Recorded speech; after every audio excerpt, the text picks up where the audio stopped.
Hello, and welcome to Barracuda Bites podcast. I am your host, Barracuda. This is the practical application episode, chapters 5 through 8, applying the principles learned from Augustine, Vico, Kant, Herder, and Historicism. In this episode, we'll take the time to unpack practical lessons we have learned from Augustine, Vico, Kant, Herder, and Historicism. Throughout this series, we've examined a number of philosophers from the past. Today, their work receives little attention outside a college philosophy course. So it might seem reasonable then to leave their ideas, arguments, and perspectives in the past. Then why bother understanding their philosophies of history at all? It is tempting to leave their ideas buried in history. After all, who has the time to study their philosophy of history?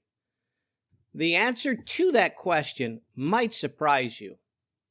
Every day, the philosophers of the past speak to us in ways we rarely recognize. Their old principles are quietly repackaged and rebranded by bad actors so they appear fresh, modern, and endlessly usable. Let me repeat that another way. Philosophies from history, in the hands of those with evil intentions, still shape our world, though we often fail to notice it.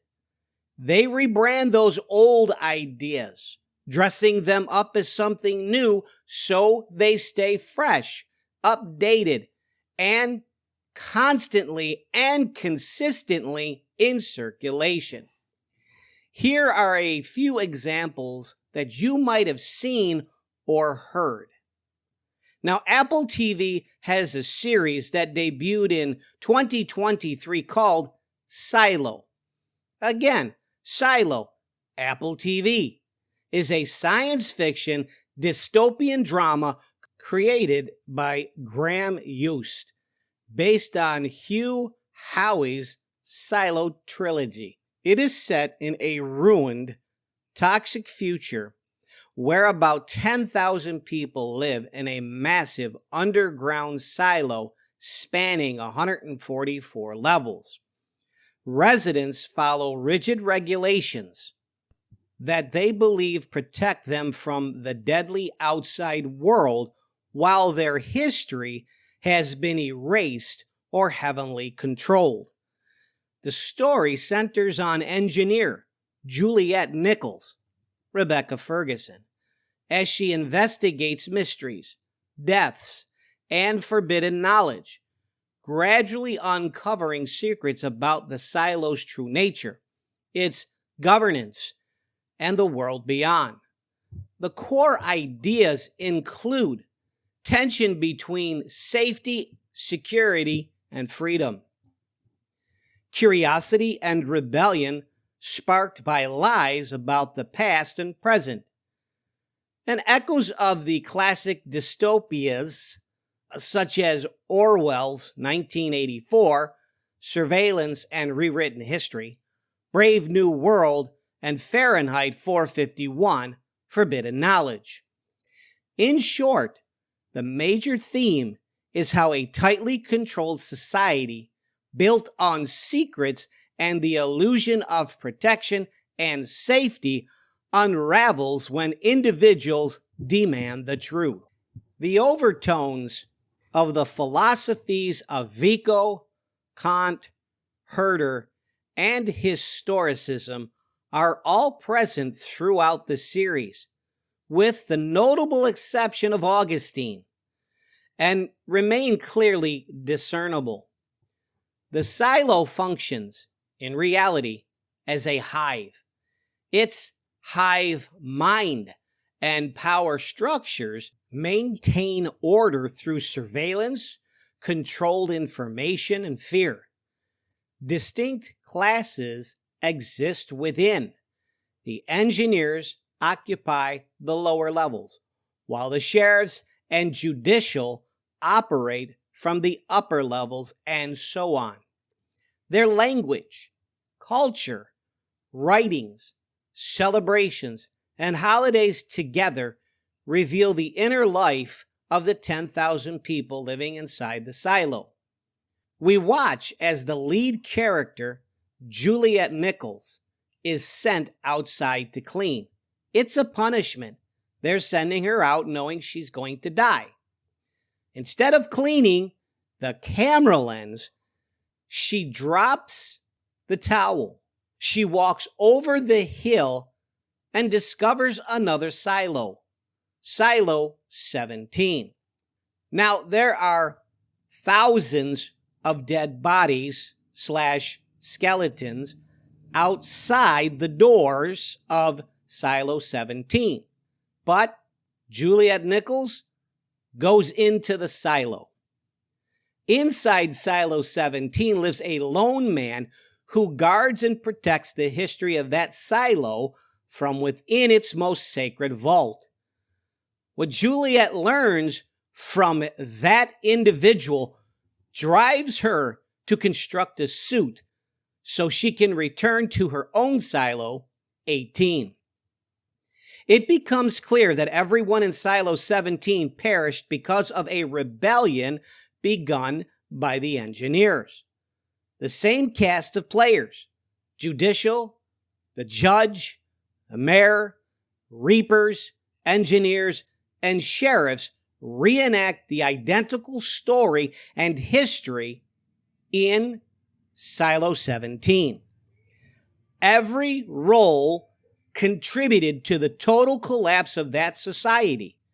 Now the same dynamic, the same story, and the same history is unfolding in Silo 18, the home Juliet left and is desperately trying to re-enter. Here, the philosopher's principle of a cyclical history is fully at work with chaos and the spiral history as well. I asked Grok AI to break down and analyze the first season of Silo, and here is what Grok uncovered. Season 1, Episode 1, Freedom Day. The major theme is a controlled narrative, the illusion of freedom, and the cost of seeking truth. Philosophical resonance? This is classic Vico harder territory, a society whose collective identity is built on a carefully managed historical myth. The hive maintains order by making curiosity itself a capital offense. Season 1 and Episode 4, Truth. The major themes: the weaponization of truth and institutional self-preservation. The key idea? Truth is not neutral in the silo. It is treated as a contaminant that must be contained, much like the toxic world outside. Season 1, Episode 7, The Flame Keepers. The major theme: memory, cultural resistance, and the underground preservation of history. It reinforces the idea that culture, language, holidays, stories, relics is both a tool of control and a potential site of rebellion. Season 1, Episode 10, Outside, the season finale. The major theme: cyclical history, the collapse of the illusion, and the inescapability of the cyclical pattern. The philosophical core? This is Vico's Corsi e Ricorsi, the recurring cycles of history made literal. The silo is not just a physical structure. It is a self-replicating historical machine. Every role, engineer, sheriff, mayor, judicial, etc., is replaying the same drama that already destroyed Silo 17. As we have seen throughout this episode, the philosophies of the past are never truly past. Their assumptions, categories, and interpretive frameworks continue to shape the modern imagination, often without our awareness. What once appeared only in academic discussions now circulates through cultural channels that reach millions. Ideas that were originally articulated in dense philosophical treatises have been distilled, dramatized, and embedded into the stories our society tells itself. And because these stories and ideas are presented through entertainment rather than formal instruction, they often bypass our critical defenses and settle quietly into the background of how we perceive reality. This dynamic leads naturally to a pressing question. Where do these inherited philosophies show up today? And how deeply have they shaped the way we think? Silo is only one example among many, woven through television series, films, and daytime talk shows. That subtle, advanced worldview at odds with linear, redemptive shape of God's story. Yet more pressing concern is not merely what appears on our screens, but how deeply the tentacles of those anti-biblical, anti-linear philosophies have reached into our own thinking. They operate quietly, almost imperceptibly, shaping assumptions and bending our interpretive instincts away from the historical pattern Scripture reveals. God controls history, and His redemptive history, the proper and correct approach to history and the philosophy of history, is God's linear redemptive story, a beginning, a middle, and end, and a consummation. The cyclical view is anti-biblical, anti-God, and anti-Christ. The spiral, the chaos, is anti-biblical, anti-Christian, anti-God, anti-Christ, and should be rejected by every Christian who serves the Lord. Now, once these philosophies take root, they begin to function as interpretive defaults, quiet frameworks that determine how we read events, evaluate meaning, and construct our personal narratives. They influence how we understand progress, decline, purpose, and even the moral direction of history itself. Most importantly, they shape whether we see history as coherent, linear movement under God's sovereign direction, or as a fragmented, cyclical, or meaningless sequence of disconnected moments. In this way, the ancient debates about the nature of history are not merely academic curiosities. They are living forces that continue to mold the cultural imagination and, if left unexamined, our own. This is precisely why Ronald Nash insists that every worldview, ancient or modern, carries within it a distinct philosophy of history. For Nash, the question is never whether a person has a philosophy of history, but whether they recognize the one they already use. His analysis exposes how competing worldviews interpret the flow of time, the meaning of events, and the destiny of humanity. And because these frameworks operate beneath conscious awareness, Nash argues that Christians must learn to identify, evaluate, and ultimately resist the historical assumptions that contradict Scripture's linear redemptive narrative. The modern world is saturated with philosophies that quietly shape how we interpret history, meaning, and the human destiny. Whether through entertainment, cultural narratives, or academic discourse, these ideas rarely announce themselves. Instead, they operate beneath conscious awareness, forming the background assumptions through which we read the world. This is why the study of the history of philosophy is not an expert exercise, but a necessary act of discernment. The past is not dead. It is recycled, repackaged, and redistributed through the channels of modern culture. Nash's contribution becomes essential at precisely this point.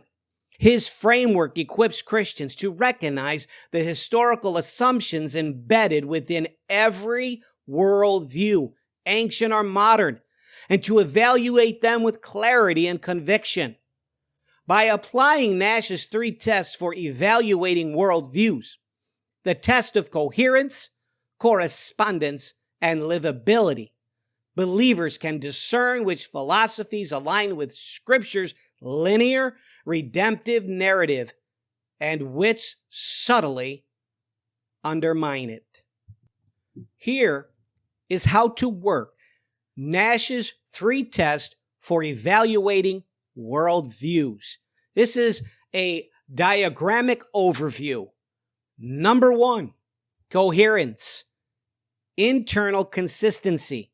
And the question is, do the claims within this worldview logically fit together? Here's the function. It detects contradictions, fragmented logic, and incompatible assumptions. And the concept, interlocking puzzle pieces form a single unified shape. And if they don't, then you do not have coherence. Throw it out. 2, correspondence, alignment with reality. Question: does this worldview accurately describe the world as it truly is? Your function: it tests whether the worldview's claims match observable reality, human experience, and historical fact. The concept: a map overlaying a landscape, showing accurate alignment. And if there's no accurate alignment, throw it out. And livability, practical sustainability. Question: can a person actually live this worldview out consistently? The function: exposes worldviews that collapse when applied to real life. And here's the concept: a bridge that must support actual weight, not just look sturdy. In the end, the philosophy of history is not merely about understanding how past thinkers viewed time. It is about recognizing the story we ourselves are living today. To adopt a biblical philosophy of history is to affirm that God is not only the author of redemption, but also the architect of history's direction.